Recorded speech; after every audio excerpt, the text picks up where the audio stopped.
watchers around the world were left stunned today, as Prince Harry's fate within the monarchy took a dramatic turn. In an unprecedented move, King Charles, backed by 24 powerful British dukes, officially removed Harry from the royal line of succession.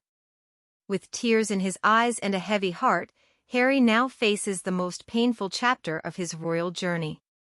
There was a queerly peaceful atmosphere in the room, hushed and brooding with the silence that lies upon the suppressed facts which hang above the heads of those they concern outside palace walls. Although the gardens were basking in a golden glow where the sun shone, the interiors felt dull, as though they were the ones soaking up the manner of the times. Prince Harry sat at the end of the table stiffly, shoulders hunched as he peered down on an untouched cold cup of tea. He felt the weight of irreversible change about to land on them, perched on the narrow knife edge of his decades of observation of royal minutiae, raised eyebrows and deliberate pauses and carefully chosen words that never meant nothing, as they all had portended something. A veteran in his own right, Harry was not unaccustomed to clashing with the institution that had formed him during earlier episodes of criticism. But this time felt different. There was a sense that this moment was going to be written into the royal legacy, lasting a good deal longer than the particular gathering. The door creaked gently. It was a trait of the practiced smoothness of the palace servants, and Harry knew him again, the king's confidential secretary, with an old, half-bowed man in his state robes trailing after him. A duke, although he could not yet make out which one, meant the start of some official ceremony instead of a private talk between father and son. The sight of the second man brought a feeling of propriety slumping deeply into Harry's thorax, where his heart retained a lazy pace. Every beat also felt calculated, almost heavy. The blood in the room got thicker, and the secretary's voice sounds polite, but with a colder edge to it. Without meeting Harry's eyes, the man explained, in short, precise terms, the reason for their meeting. The king, along with 24 British dukes, had been assembled and had agreed unanimously on the future of the royal family. Though Harry would remain the Duke of Sussex, it'd just be further down the line of succession for him. The age-old schedule that had determined when the heart of the monarchy beat was to be retooled. There was no debate or hesitation, it was already a done decision that very instant. Harry was aware of his mind wandering from the immediate and recalling a lifetime of memories. Thoughts of his grandmother's stern yet loving instruction, William's cautious assurances, and the hundreds of public jobs he'd had to partake in as his inheritance rolled through his mind. He pondered the assurances given to him in his youth that his position, while not on the throne, was crucial to the stability of the monarchy. It seemed all this could vanish in one decision directed from behind the closed doors. The secretary fell back, and the Duke commanded the stage. This noble creature gave off the air of a grizzled seasoned veteran who had served the crown his entire life. His voice had none of the hardness that sounded of tradition, not cruelty, but rather he focused everything upon the importance of the succession list rather than the mere ceremonial value. It represented the power of the monarchy and its dependence on these military men to ensure dignity and safety. Harry's recent behavior had destroyed whatever trust there might have been. I was sure Bree never trusted her son, to the extent that rebuilding it seemed impossible. The verdict, while somber, was considered necessary. The impulse to say something was so strong it seized him, but there was nothing to say in that second, nor the second that followed, which appeared far removed from anger, begging. Cast off the line of succession, it wasn't just the loss of a shot at being king, it was being erased from an institution that had deeply formed his life. His role in the future of the monarchy was defunct. The announcement came after months of sotto voce deliberation. What Harry didn't know, of course, was that conversations had been held before this day at close dinners in the chambers of Calais and Palace.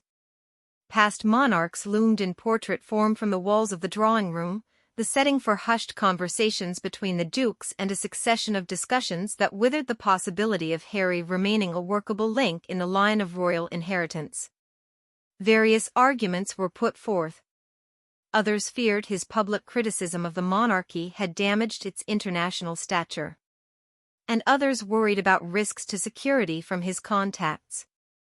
A few simply felt his new life didn't live up to the discipline and the sacrifice they would expect from someone in line to the throne. But it would take more than talk to bring about a decision. In such a major project, tradition demanded harmony. That unity coalesced when 24 British dukes, each one steeped in the history of the realm, made speeches of centuries of loyalty to the crown, steadfast with the king. That solidarity, almost unknown in earlier decades, was important. In the past, divisions among the dukes themselves had resulted in tensions and rivalries, and even outright civil war. But this time, it was not unity over their beloved mobster, pursued with a sense of honor among family members of the clans, but unity over a decision to protect the stability of the monarchy, choosing to present a united front even if it meant turning on their kin. Harry's mind went off again, this time to the citizens of Britain's faces. What would they think about this turn of events? They would form two opinions. Could they measure the act aright, they would account it a father's just severity in punishing a son's disloyalty, or a father's stern perfidy towards a son.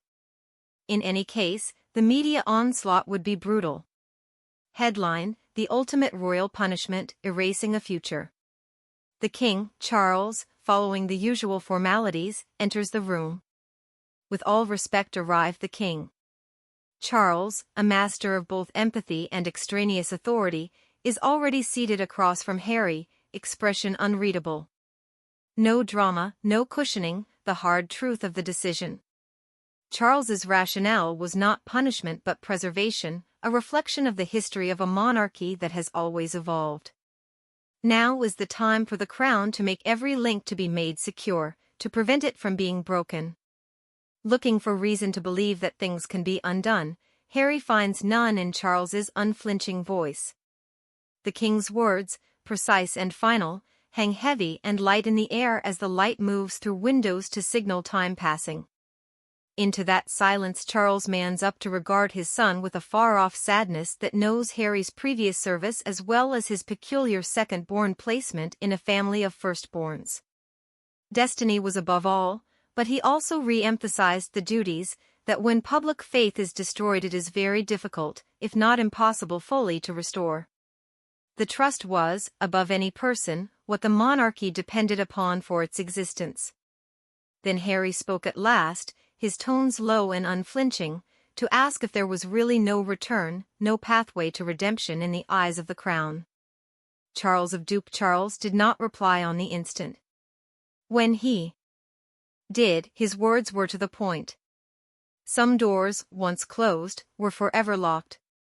There was a strange weight to his words that seemed to put a lump of solid rock in Harry's own chest when it landed.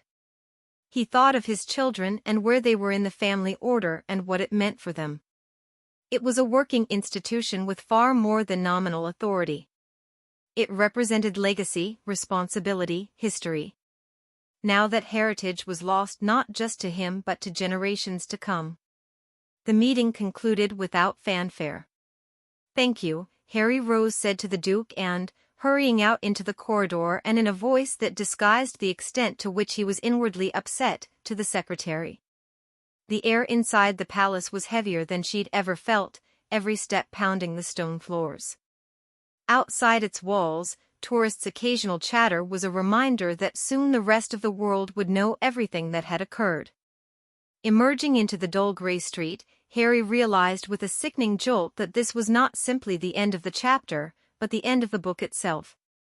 The next chapter, so to speak, would be introduced. One he will have to build without the security of the crown's cover. The monarchy's strength has never been in any single person who wears the crown, but rather in a complex web of alliances, loyalties, and customs maintained by the nobility and the highly revered dukes in particular. The dukes have often been both makers and breakers in the story of successions, and they have not infrequently had the controlling of the destinies of the realm itself. Seldom, however, has that unity been quite so important as during a secret meeting that saw 24 of them gather to discuss the position of Prince Harry in the line of succession. The chapter opens with an ominous little night session, and we're treated to an evocative, intimately detailed scene of the clandestine, anxious gathering. The story will echo the history of dukes as symbols of British nobility, focusing on key instances in history when their decisions altered the course of royal destiny. This context will lend gravity to their unanimous decision against a royal family member. The sweeping narrative, that moves from private bedrooms to palaces, from ivy-covered prep schools to landed estates, is a riveting account of betrayal, sacrifice, and loyalty. Book cover. The book will also look at the extraordinary display of unity shown by the dukes, who more often than not have clashing agendas, and explore the reasons for their tough but necessary choice to exclude Harry. Keeping pace with the demands of tradition and the intrigue of the modern monarchy, the story will illustrate the somber atmosphere of the evening when the great oak doors of the Duke of Norfolk's home swung shut, condemning the final guest to the flickering world of the ancient manor. There was a high charge in the atmosphere, nothing like the normal panoramas of British aristocracy and its conventions. This meeting was exceptional. A secret council of 24 of the most powerful dukes in Britain had met not for celebrations, but for discussions that might change the course of the monarchy for all time.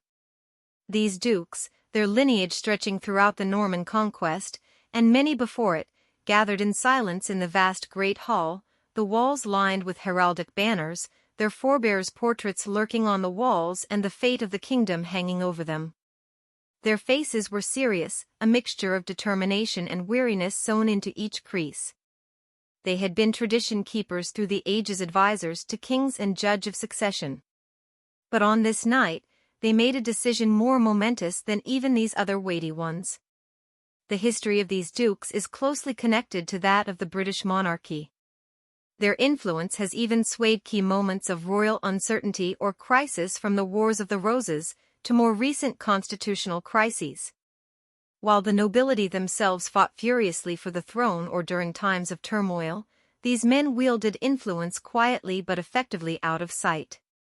Their titles came with estates, wealth, and centuries-old obligations, not just to defend the hold of power but to ensure the ancient office continued year in, year out. It was shrouded in darkness, secrecy, and clandestine tonight. Rumors had been circulating through palace corridors for weeks, but there had been no official announcement. The dukes being assembled like this spoke for itself. This was no typical meeting, but a united front of lawmakers gathered for a heavy purpose. As far as memory stretched back, for the first time in recent history they were about to be threatened by a domestic crisis that threatened to undermine the monarchy itself from a bloodline from within. The goal was obvious but daunting.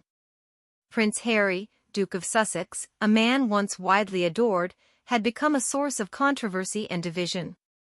His public attacks on the monarchy, his refusal to carry out official duties, and his increasingly strained contact with senior royals shattered a fragile facade of unity.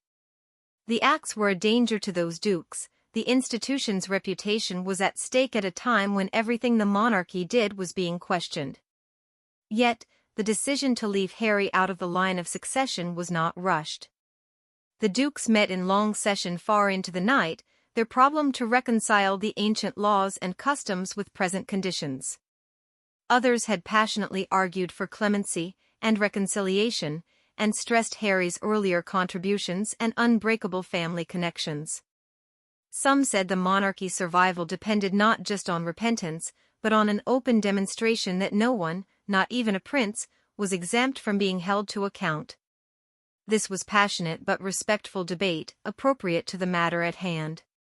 The chamber echoed with the talk of men who had given their lives to the monarchy, deciding whether to cast out one of their own. These discussed the questions of public confidence, political order, the demand for an unconfused line of succession. They knew the personal sacrifices that would bring, but they could see no other option as the night wore on. A unanimous agreement was reached. In solidarity with King Charles, the dukes had resolved that the only way to preserve the monarchy was to exclude Prince Harry from the throne. It was a striking unity, one that was a political decision, but also a clear statement that the institution had to survive irrespective of whether it led to a schism in the royal family. The importance of the present moment was not confined to Norfolk's estate. It was a signal that tradition and authority still matter in the 21st century monarchy, despite the winds of change. But it also asked crucial questions. What does it say for the monarchy when respected aristocrats choose to shun one of their own? More urgently, why was that level of blunt force trauma considered necessary now? It was a transformation so profound that this act of protest wasn't an option so much as a necessity. But the explanation went beyond that. It wasn't just Harry's behavior, but a rapidly changing royal family and changing expectations of the general British public. Where the monarchy had been a timeless symbol of continuity, now it was struggling through its greatest crisis of confidence on record, under fire from critics who wondered what good it was to them, and the media that exposed every chink in its armor. The dukes had been the ultimate safeguard, a brotherhood of trust inclined to simply draw a line. And in removing Harry from the line of succession, the firm was protecting itself from additional division, attempting to remold trust at home and abroad. The measure was concluded, and in solemn silence left the dukes to return before the dawn, under a consciousness that it was one which hung over their name forever. In their wake they left a monarchy permanently altered and a prince whose future had been indelibly set on a new course.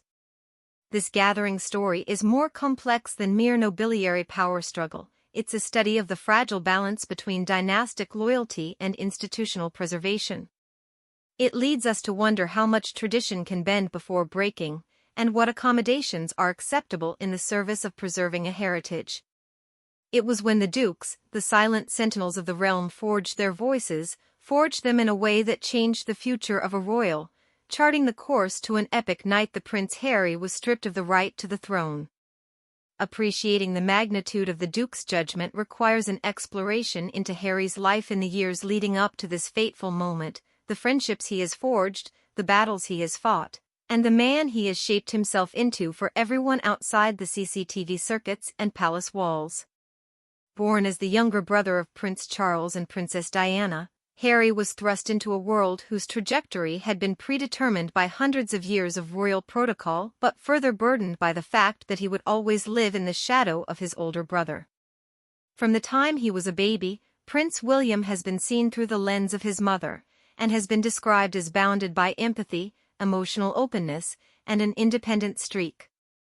Privileged though his upbringing was, his childhood was anything but average, touched by public tragedy when Diana died prematurely, and shaped by media hysteria in its wake, and, like any child of an A-list celebrity, his connection to the world around him felt as bizarre as it was fractured. Prince William embraced his royal duties with passion and energy. He was trained at military schools, earned the distinction of serving in the British Army, including 2 tours of duty in Afghanistan, and did charity work. He was the embodiment of a modern kind of royalty, who could link ancient tradition to a role of service in modern times. Underneath his public image, however, rumbled an undercurrent of conflict. His relationship with his father, King Charles, has been rocky, with reports of disputes over William's high-profile lifestyle choices, including his marriage to Meghan Markle. This has fueled speculation of a rift within the family. For Prince William, it was a complicated dance, one in which he tried to balance fraternal love with the crushing knowledge of his own future role as a sibling caught between loyalties to his brother and his commitment as a monarch-to-be. In public sentiment, however, the intricacy was apparent. At first, Harry was much loved by many British citizens and people worldwide. He was lauded for being open and committed to worthwhile causes including mental health campaigning and veterans' welfare. But as Harry and Meghan stepped directly away from official duties and chose their own independent life and very lucrative media contracts, the story in the public domain began to morph. Some saw them as freedom-seeking pioneers, but others as exploiting their royal status for profit, leading to a blurring of duties for Harry. No longer a practicing working royal, he was stuck but still attached by blood and gilt-edged expectation in a transient world of mixed messages on loyalty, identity, and duty. He was also unsure of where he stood with the elderly members of the royal family, of King Charles himself and of the dukes, now in their winter years, who had once been his mentors and friends. The public was offered snapshots of Harry through interviews and public statements that also provided glimpses into his internal turmoil. Openly admitting to feeling misunderstood and the expectations of living in perpetual glare, the 20-time Grand Slam champion highlighted the need for a more, dare I say, real path over a straitjacket formula for 70 years. Whilst becoming the darling of many for his relaxed candidness, his openness resulted in some establishment figures tarnishing him as the royal who broke protocol. And attention of the media around Harry and Meghan was further exacerbating these dynamics. Photo leaks from paparazzi and scandalous headlines showing a couple who weren't wired into traditional norms and palace expectations. The fallout from these events went beyond tabloid fare, as it affected international relations and the worldwide view of the monarchy. However, despite the challenges, Harry had support both within and outside the royal circle. His aides, lifelong friends, and even select members of the nobility acknowledged what he had endured and admired his resilience. Nothing was more apparent and laudable than his commitment, as seen through his work with events such as the Invictus Games, to have a genuinely positive impact on the world. Over time, though, the break between Prince Harry and the royal family continued to widen. They had few private conversations, and the conversations they did have were increasingly awkward. Rare public outings with senior royals were strained. The Duke of Sussex saw himself increasingly isolated inside an institution that had long been central to his identity. It was not just physical distance, it was a symbol of a widening gulf in how rapidly the monarchy could evolve alongside changing times and people. Harry's journey underscored the delicate dance between personal freedom and collective duty, and not just within the confines of royal residences. As the dukes gathered for their pivotal meeting, Harry was in a delicate position. Not the young prince with infinite potential behind the closed doors of royalty, but a man torn between worlds, loved by some, loathed by others, uncertain about where, exactly, he fit in. What is crucial to appreciate is this complex history so that you appreciate the weight of what comes next. But it was not the work merely of scratching out a name from a list, but the work of confronting the realities of a monarchy in transition and the human cost of such changes. There are few decisions of great import in the shadows of royal power that are the product of a single moment. Instead, there are significant events, catalysts that upset delicate balances and force Prince Harry to face his destiny. It came in the form of a rift so devastating that it broke whatever tenuous ties he still had to the monarchy. It was not a flashpoint occasioned by a rash of nudity or a public spectacle, but the product of an accumulation of tensions, back-channel maneuvers and personal betrayals that finally metastasized into the light of day. The palace had long chafed at Harry's growing independence, but it was an event that grew to be symbolic as well as a shove for King Charles and the dukes to wield the sword. It started with gossip of a secret document gone viral. Subsequently, palace sources revealed that a range of highly sensitive royal communications, including security material, sensitive business, financial and diplomatic paperwork and correspondence with foreign leaders, had been leaked. Among the leaked documents were letters that depicted a complex family dynamic and unfavorable descriptions of senior royals. They suggested not only a crisis of trust but also weaknesses elsewhere that critics of the monarchy around the world could exploit. Other leaks had occurred in the past, attributed to unhappy employees or outside hackers, but the extent and implications of this breach were unprecedented. The palatial security network was seriously compromised by what had happened. Investigations suggested that it might be an inside job and that someone from within the palace walls had accessed the confidential records. Immediately, suspicions fell on members of Prince Harry's inner circle as reports suggested that an aide to whom Prince Harry was close may have been responsible for the leak either intentionally or accidentally. There were never any official charges leveled, but the trust of the palace in Harry's inner team was all but destroyed. But the plot soon thickened beyond the leaked documents. After the breach, Prince Harry did a high-profile interview with one of the world's leading international media outlets. He publicly lambasted the royal family's response to crises, expressed doubts about their resolve for modernization, and hinted at personal grievances that had simmered for some time. The interview, which was viewed by millions, reverberated through Buckingham Palace. Harry's unprecedented move was viewed as a breach in the long-standing royal silence on private family business. Bad turning point, the King and the Duke, London's anarchist leader, who take it as a threat to the carefully maintained image of the monarchy, and an open invitation for more public scrutiny. And meantime tabloids published ceaseless stories that the Harry and Meghan couple were mismanaging money, embroiled in family feuds, working to undermine the authority of the crown. Whether those accusations had any basis in truth, or were blown out of proportion became beside the point in the public's eye, but the palace felt the mounting pressure behind closed doors.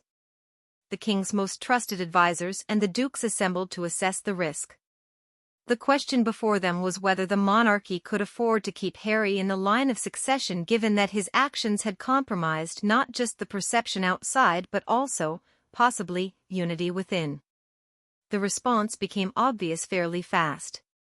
Meanwhile, a security threat was raised over Harry's travels overseas. Trust further eroded when it was revealed Harry's security had been compromised on a number of occasions, and increasing concerns over the Duke's judgment and the threat he posed to himself and the family persisted. Not only a personal liability but a potential breach of national security protocols pertaining to the royal family. Taken together, the leaked information, interview and security breaches showed a pattern of behavior that was more than just a typical case of young rebellion. It was considered a direct threat to the monarchy's power and an unacceptable embarrassment in private. The discussions got more urgent and grim. The dukes, some of whom had known Harry since he was a boy and considered him and William like family, discussed whether a rift this deep could ever heal between relatives. Some made a case for the path of reconciliation, pointing to Harry's service and to redemption. Others said that the monarchy's survival demanded a fresh start. So, the tipping point was. It was a line in the sand being drawn to separate loyalty from opposition, tradition from change. The moment was something akin to a reckoning for Harry. What had begun as a journey to freedom and self had landed him in a bitter standoff with the very office he sought to respect. The fallout would not only reshape his role, but also send shock waves through the monarchy and beyond. And as the palace prepared to release a statement saying that Harry was being cut out of the line of succession, gossip about the triggering event began to appear. The news media pored over every detail, setting off a conversation about royalty's obligations, its privacy and its future in an increasingly fast-moving world. However, below the flashy headlines and the public tales, the truth was more complex and extraordinarily personal. It was the story of a family fractured by ambition, expectations, and the brutal glare of the public eye.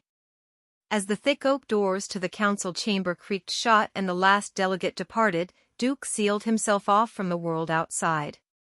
There was a poetical oppression of suspense and tension in the air that floated through the chamber like an uneasy ghost.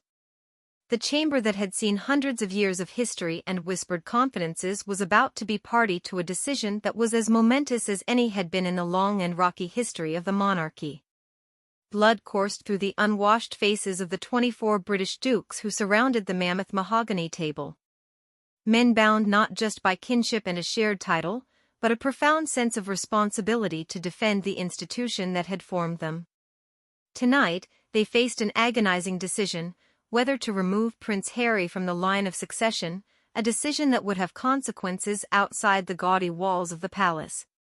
The deliberations were not rushed. It was clear that consensus that was unanimous had not been arrived at. But the dukes were a mixed bunch, all with their own history, perspective, and a stake in future monarchy. Others saw Harry's behavior as a serious betrayal that required drastic action. Conversely, those who warned that to disinherit him from the line of succession risked dividing families already torn apart and alienating a generation whose respect for royal authority was at an all-time low. There was tension in the room. Tempers flared, hearts raced, as debates echoed through the centuries-old chamber, bringing together traditional loyalties and the stark realities of modern monarchy. The core of such discussions was the delicate balance between maintaining royal practices versus the necessity to keep up with the time, which is defined by transparency and change. Some dukes argued that the very strength of the monarchy lay in this uninterrupted hereditary line, as dislocated by wars, revolutions, and changes as by distance, a widespread obsession with respectability, and a vibrato-pulsing sea. To break this line of heritage would be to meddle with the foundation of their whole settlement. Others, on the other hand, contended that tradition will not protect us from inaction. They thought the monarchy could only survive with relevance and trust. They claimed that Harry's behavior in recent years has done much to destroy it and highlighted opinion polls showing diminishing public backing. They warned that a failure to take swift action would only give ammunition to critics and compromise the institution standing on the world stage. There was a moving scene when old Duke of Somerset, a wise man who had done much to make the machinery of the state work smoothly, appealed to his brother councillors to let the human touch prevail in their work. "We don't just exercise power," he warned, lamenting, "we're guardians of a misguided, flimsy, and a hurting family. But every choice we make has to be weighed not only for how it affects the crown, but the rest of its subjects." It was a view that made me think long and hard, but the obstacles seemed insurmountable. The intricate legal procedure of removing a royal from the line of succession was seldom used and imperative not only on royal consent but on the endorsement of Parliament. The Duke's backing was a crucial start, but it was just the start of an infinitely longer process. Fears turned to what may be coming. And what of Parliament and the Commonwealth realms, in which the monarchy had represented a reassuring constant?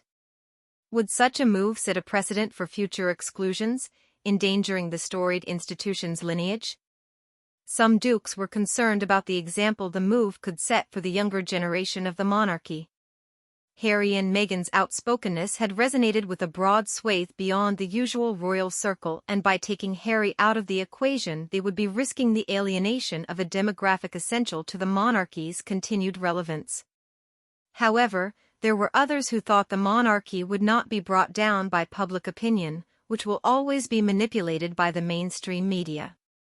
For its survival, the monarchy required discipline, sacrifice, and, most of all, unity. There were fears that public meltdown of Harry's and the leaking of secrets so secret not even their close advisers knew about them had reached a tipping point from which their goodwill and good looks would never recover. The personal was political discussion. Many dukes fondly recalled Harry's childhood, his laughter and rowdiness and tender moments. But they also realized that something dramatic had happened to him when he turned away from their common values. A sliver of consensus was also found in the hidden recesses of the mind to agree that, while no one ever disputed Harry's service and his sacrifices, his recent actions had shattered the trust the whole institution had placed in Harry within the monarchy. The dukes all concurred, seeing the line of succession was the most important thing of all.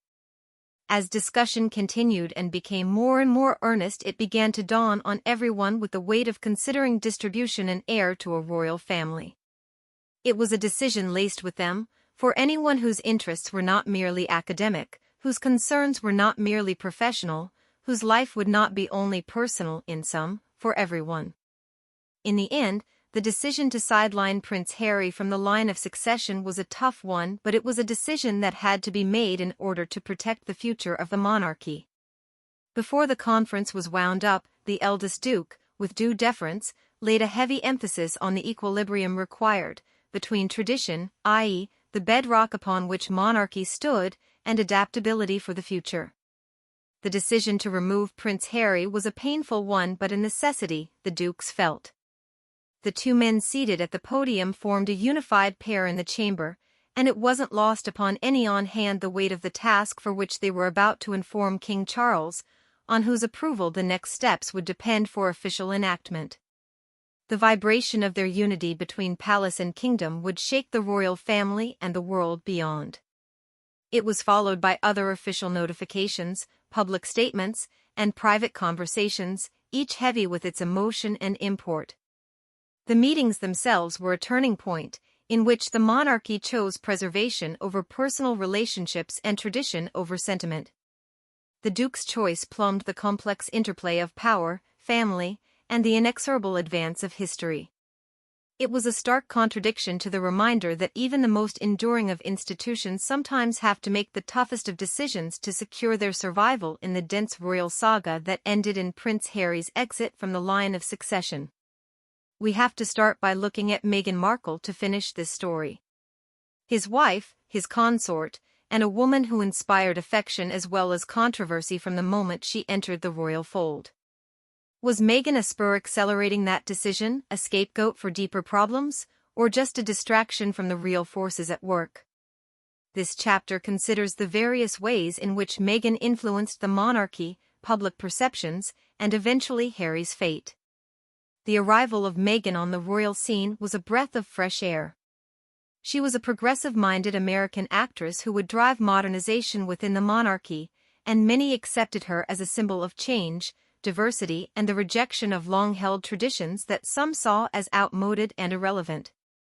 She drew new audiences to the royal conversation and encouraged the institution to broaden its appeal by speaking out on behalf of women's and racial equality, the mentally ill and the physically disabled. Meghan's presence, however, also brought a storm of criticism.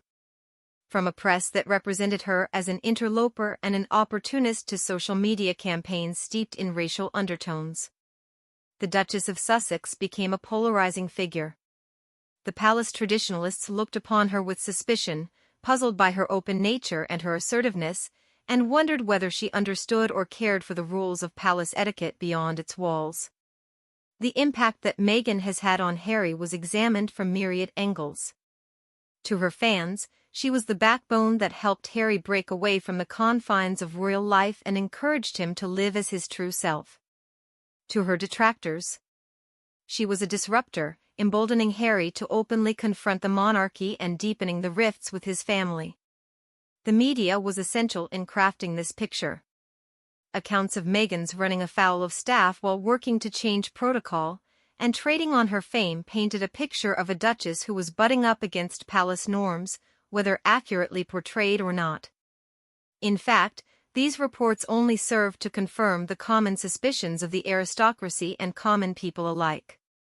This dichotomy was highlighted in public opinion polls. Meghan became hugely popular with younger, progressive groups, but also faced staunchly determined opposition within more conservative quarters. The split mirrored wider societal debates about race, privilege, and traditions that the monarchy has wrestled with for centuries.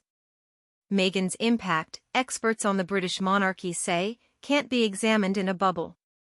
She came at a moment of intense introspection and upheaval, forcing the university to confront issues that had long festered in private.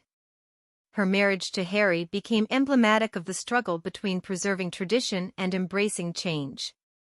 Some insiders inside the royal palace claimed that due to Meghan's confidence and outspoken nature, the move to shut Harry out from the succession line was rushed as Meghan was a destabilizing influence.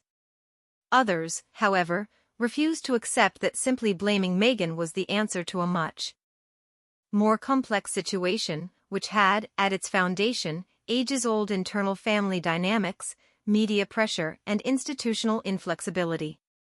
The so-called Meghan factor shone a spotlight on deeper issues around race and inclusivity in the royal family. After discussions about Meghan's mixed-race heritage exposed uncomfortable facts, prejudices, and the need for reform. The monarchy, and its handling of these issues, had profound public relations and internal decision-making implications during this time. Harry's loyalty to Meghan persisted undiminished. Their joint efforts, including charitable foundations and media projects, reflected a shared desire for life beyond traditional royal duties. But it also further distanced him from the establishment. What it comes down to, in the end, is did Meghan bring Harry's exclusion on, or was she just a manifestation of larger institutional tensions? It's an exploration about where personal and public life intersect, were those brought up to carry the weight of a hereditary monarchy negotiate the weight placed on individual selves by hereditary logic. Meghan's impact isn't depicted in black and white terms as strictly villainous or heroic, but as a nuanced story of the transfer of power and the fallout from challenging institutionalized systems. It is thought-provoking about how institutions change, and the price paid by those who are willing to fight convention. The instant he was told he had been moved in the line of succession for the throne was a private one, but heavy with public history. It was a moment not of majesty, but of grave solemnity, a moment that would forever change the trajectory of his life and the narrative of the monarchy. And in a cloistered room in the royal household, carefully chosen because it kept him away from the prying eyes of cameras and the journalists eager for news, Harry stood to hear news that would transform his position in the institution that has shaped him since he was a child. The men gathered knew something serious was afoot. A senior royal, the messenger was someone respected by both Harry and the crown, tasked with the burden of delivering unwelcome news that everyone knew was only a matter of time. The air in the room was heavy with unsaid things, that this meeting was, after all, not only the end of one chapter but a matter of etiquette. As the messenger spoke, he was composed and firm, relaying to them the combined decision of King Charles and the 24 dukes. Harry's name would come off the formal list of those in line to the throne. The wording was formal, but its meaning was unmistakable. This was not an option or advice, it was what the law required. Harry's first reaction was, it was ludicrous to say, disbelief, mingled with a sense of loss and a small pang of sadness. His face was grim, no tears, no frantic race of ideas across his mind. He took the news with a grave sense of purpose, knowing that any resulting outburst would echo far beyond these walls. What did it mean for his family, his kids, the legacy he wanted to leave behind? The messenger did his best to explain, and added that though the decision about succession was non-negotiable, Harry was still royal. But the emotional chasm between his titles and his individual self was vast. There ensued a deep silence in that room, a regular silence, but of thought. His mind turned, as it often does, to his mother, Princess Diana, whose battles with the stresses of royalty had long framed his thinking about duty and sacrifice. He thought of his brother William, the future king, and the friction his decision would cause between them. There were subtleties to the back and forth, the clenching of Harry's jaw, the glimmer of moisture in his eyes, the brief curl of his hands before they relaxed. These intimate instants of weakness, never see the light of day again, somehow cut at the heart of human existence. Harry was allowed a few moments to himself after he received the news, a chance to take in the overwhelming information. At such an instant he was alone, not alone with his present condition, but alone in his sense of bereavement when the cord of a lifelong attachment snapped. It was a silent leaving a room remained quivering with suppressed sentiments. The word would somehow make it around as it always did, but the searing pain of the present was a pain only for the few who actually were there to see and feel it. This was not simply a formal declaration, words spoken in that moment became a lens, a catalyst of emotional and political consequences that would follow. It became the stark line of demarcation between Harry's past as a royal heir and his uncharted future far outside the immediate clutches of the crown. Understanding this intersection gives us a window into the deeply personal nature of something that often feels removed from our collective gaze. Beyond public posturing in headlines and at ceremonies, we are reminded that under every royal fanfare rests a depth of human feeling, loyalty, heartache, and the pursuit of selfhood. The public image of the royal family is carefully constructed, a marriage of history, majesty, and orchestrated messages meant to inspire, awe, and unite. But beneath that glossy veneer, the impact of decisions like Prince Harry's removal from the line of succession reverberates much more turbulently behind closed doors. This episode dives into the strained relationship between the public announcement and the emotional chaos that went on behind closed doors. The weighty proclamation was made on a cold morning to shape the story before rumors started flying from the palace. It was short, it was formal, it said nothing about personal feelings, in the tradition of royal proclamations. It emphasized on the authority of the monarch, the solidarity of the dukes, and the necessity and urgency of this decision to defend the honor and stability of the monarchy. While it understood Harry's efforts, it indicated that the succession line must inspire trust. The announcement was the obsession of news organizations around the world, which went from solemn to sensational in its coverage. Some portrayed the decision as an essential step toward modernizing the monarchy, others as a heartbreaking break within the royal family. Millions took to social media to air their opinion on the controversy, with some expressing sympathy for Harry's predicament, while others praised the palace's refusal to back away. But this announcement led to a whole new set of personal battles. The senior royals were left to pick up the emotional pieces, unsure of their public duty and the loyalty to the king versus their private feelings towards Harry. For others, it was a decision met with sadness, as a difficult but needed step to protect an institution more important than any single person. Others greeted it as a relief and a step toward repairing a family shattered by conflict and media exposure. Now the dukes, who together decided Harry's fate, had their own obstacles to overcome. The public was split in half, crossing their names with a hotly debated ruling. A few dukes met privately with advisors and close friends, to mitigate the backlash and to explain the need for their position. Instead of cruelty, by the media instead, we obsessed over every detail, from Harry's past behavior to legal procedure, and perhaps future consequences for royal behavior. Experts discussed whether this was the beginning of a new age of accountability or a crackdown on dissent. The intense scrutiny exposed divides in not just the royal family, but throughout British society more broadly. Harry's supporters mobilized online and offline, starting campaigns to promote empathy and understanding. They highlighted his charity work, military service, and struggles with mental health. To many, the decision was an example of an institution that is not only resistant to change but also intolerant of the messiness of diversity within its ranks. By contrast, critics seized onto tales of friction inside the palace, even suggesting that Harry and Meghan were rebels turned against their own heritage. The gripping story of a broken family at war enthralled viewers from around the world, who at times couldn't see past the more sensational headlines to the darker truths laying behind the coverage. In private, family contacts became more strained, letters and calls more formal. Such warm, friendly discussions of former times were now guarded and restrained. Attempts at reconciliation foundered as trust eroded and as new wounds were allowed to fester. The media hysteria spread to the Commonwealth, where monarchists feared for the security and the relevance of the monarchy. Behind the palace gates, after all, diplomatic conversations examined how the succession changes and revealed the monarchy's complex web of international relations. Inside, meanwhile, palace staff and aides were dealing with the emotional toll, struggling to reconcile the feelings they hold for long-time servants who had served both Harry and Meghan with the reality that relations between them and the couple had reached the breaky point.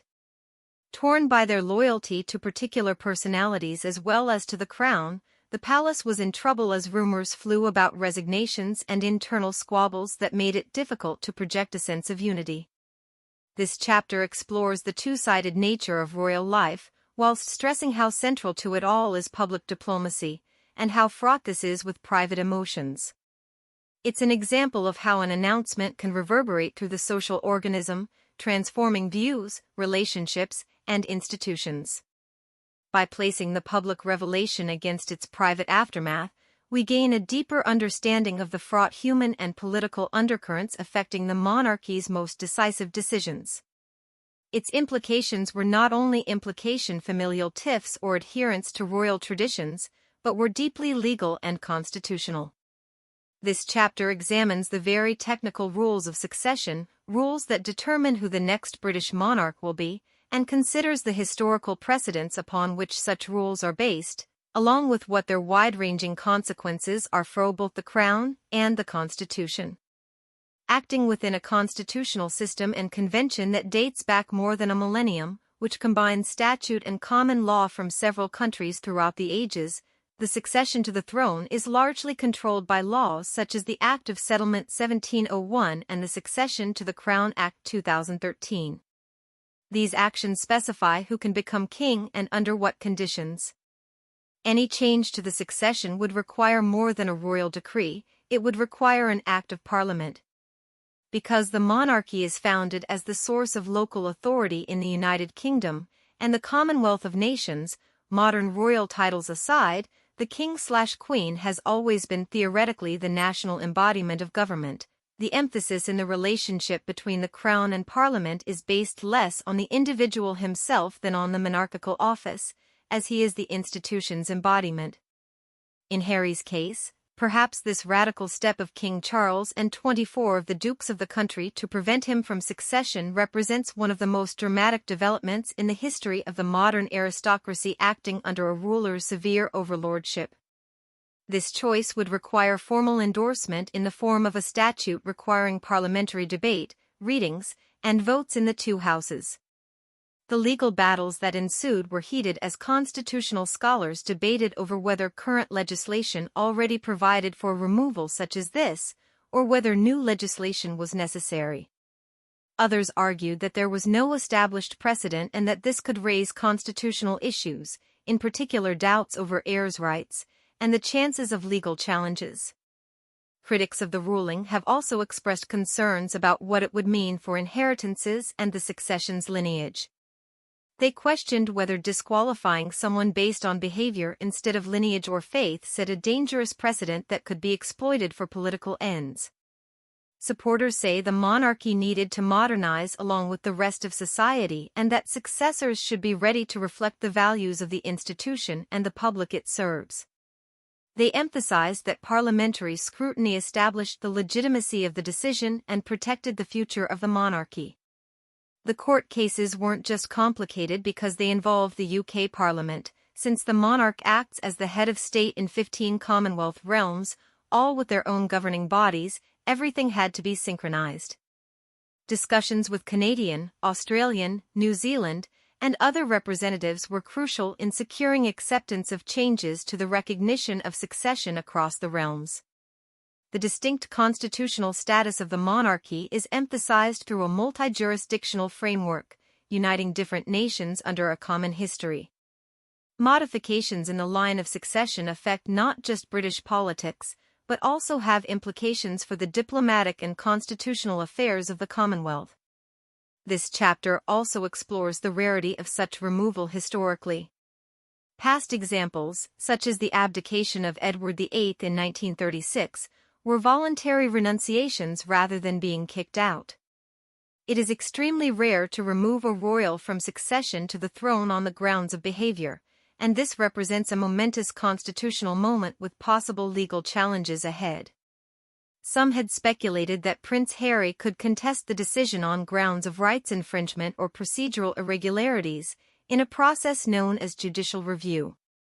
Still, the royal family's apparent desire, made clear in its statement today, to avoid airing dirty linen in public and an extended court battle meant that the expectation of such a fight were relatively muted. The consequences for Harry's future descendants were similarly complicated when he was struck from the line of succession. Questions were asked about whether his children might retain rights. Legal advice was that the exclusion also applied to descendants who were not explicitly excluded, and continued the effective disinheritance of Harry. This chapter emphasizes the fine balance, the monarchy being forced to hold on to age-old heritage while maneuvering in the modern land of laws and people's expectations. It is a case that shows how a private family decision can result in a constitutional intervention with national and international implications.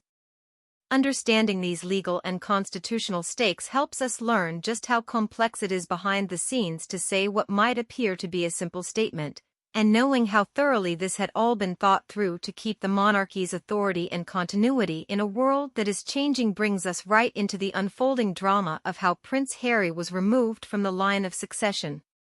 Seldom did one person occupy such a vast and diverse role as that of Prince William, Prince of Wales. This section teases out his direct and indirect role in influencing the decision and its aftermath. From the beginning, William was recruited to what eventually would be the highly difficult task as the future king, burdened with vast expectations of leadership, stability, and continuance. He and Harry had a brotherly relationship, one full of affection and competition and shared history, but as they went off on their opposite ways, William as a future king absorbing the demands of the royal life, Harry as a young man needing to distance himself from it, things often rubbed awkwardly. Insiders describe William as someone who was caught in the middle, between loyalty to his brother and duty to the crown. Even as he maintains a calm public face, sources say, William had privately admitted he was frustrated with Harry's actions upending royal norms and spilling family secrets. The Prince of Wales's supporters insist that William was chasing a reconciliation for years and that it was vital to be patient and to prioritize open lines of communication. They point to times when William has attempted to make peace with Harry in order to heal rifts and restore harmony, despite facing difficulties fueled by the growing distance of Meghan and Harry. Symbols of the desperate times, William became more inflexible as the crisis went on. Not openly lobbying for the removal of Harry, but many sensed that he felt it was necessary for the stability of the monarchy. Through private conversations with King Charles and the dukes, William's comments had influence because of his status as the heir apparent. This chapter explores William's precarious path of navigating between ties of family and demands of the future. His intermediary role was complicated, subject to media scrutiny and often painted as taking sides against his brother. William emphasized thematically duty, tradition, and what it means for the royal family to stay together. Although never directly referencing succession changes, William said the monarchy has been committed to changing and adapting while maintaining its history. Once close, their relationship between brothers was emblematic of tension in the broader royal family, a display of their differing approaches toward royal life, William's unwavering commitment to tradition versus Harry's pursuit of greater independence, in a battle of the monarchy over how to marry continuity with change. It is also explored the effect of William's role on public opinion in the chapter. To some, he was the face of stability and a commitment toward it. To others, he was an obstructive fixture that wasn't ready for a change and/or a reconciliation. Apart from family relationships, William had a further impact on overall strategy. As the future monarch tendered, he was determined to preserve the standing of the institution and the smooth and uneventful line of succession. The British royal family is more than just a national symbol. It is a global icon with deep roots in the minds and hearts of 15 Commonwealth realms and countless fans across the planet. That line of succession is the priority order in line of family to become king or queen, and Harry's removal had other consequences, ones that reverberated both outside the walls of the palace and the UK itself. It sparked a global chain of reactions and reflections. This part examines the impact of this decision on the image of monarchies throughout the world, foreign relations, and how states related to the crown view the situation. News of Harry's banishment flashed like wildfire across oceans and continents, capturing headlines from Ottawa to Canberra, Wellington to Bridgetown. Commonwealth nations were forced to tread on the American royals' private affairs that had a symbolic and historic weight in their own homes. In Canada, where Harry and Meghan had lived in the past, officials expressed a mixture of sympathy and doubt. Many foreign noted the Duke's military service and deployments to Canada, and the couple who undertook various charity work. But amid the celebrations there was an undertone of concern about the continued relevance and stability of the monarchy in a country that was becoming increasingly republican. Australia and New Zealand heard a variety of viewpoints. It is a significant day, supporters of the crown continued to pledge their allegiance to continuity. Republicans took advantage of this to question the future of the institution, describing it as divided, weakened, and requiring some reconsideration to the Constitution. Skepticism became the mood of those same islands in the Caribbean, already edged by some towards or pondering a direction of republicanism. For many, the ongoing drama of the monarchy illustrated the resonance of colonial legacies, detailing a painful juxtaposition between traditional royal customs and modern governance. The separation of a major figure like Prince Harry represented the monarchy's soul-searching about who and what they should be in an ever-evolving world. In the corridors of diplomatic power, conversation hummed as embassies and high commissions telephoned each other, carefully wording statements and gauging potential international relationship fallout. The British government had been closely following events as they developed, understanding the importance of the monarchy's image for global diplomacy and soft power. The press were divided, with popular opinion a reflection of attitudes to royalty at different levels of society. The European press took a constitutional and historical view, while US and Asian news outlets emphasized the personal and celebrity. Social media became a forum for international conversations, with everyone from supporters to critics weighing in on everything from the racial dynamics of the situation to the royals' privileged position as members of the Commonwealth. The episode has rekindled conversations around the role of the monarchy, with some calling for reform and greater transparency, and others reiterating their support for the crown as a symbol of unity. It was a sharp clash of tradition and change, and one that forced the royal family to rethink its approach to public relations in light of international feedback. Court spokesmen scrambled to try to reassure an international audience that the world's longest-running royal family could easily survive. For Prince Harry and Meghan, the international appeal cut both ways. Though moving to North America initially jettisoned them from royal restraint, Harry's subsequent banishment underscores the permanent connection between his destiny and the fate of the monarchy in the world's imagination. This chapter focuses on the monarchy's unique role as an international symbol, one that transcends national boundaries, in a narrative that combines individual family choices and geopolitical ideals. It also demonstrates how royal events can be a microcosm of larger social and political shifts around the world. With a focus on the international ripple effect, we learn of the vast ramifications of what most of us would see as a private family matter, and of the omnipresence of monarchies, and the convoluted web of relationships that serves to underpin them. The political implications, however, couldn't outweigh the deeply personal ones when it was finally made official that Prince Harry would not be included in the line of succession. This is why he does not address the phase of terrible emotional turmoil Harry passes through in this chapter. He moved through a combination of disbelief, grief, anger, and ultimately a search for personal identity beyond the institution that had formed him. When he heard, Harry had a private battle that few outside his close circle could ever understand. Having been exposed to scrutiny since a young age, he was used to pressure. But this blow went deeper than any headline or public dispute. It was a breaking and sharing of a connection that had been there since he was born. Psychologists and royal watchers say that such a rejection can prompt a complicated grieving process akin to that set off by mourning a family member or part of one's life. For Harry, the monarchy had always meant more than a title. It was an identity that was passed down, a duty with obligations. Thank you for watching. Don't forget to like, share, and subscribe for more exclusive royal family updates. Your thoughts mean the world to us, so leave a comment below.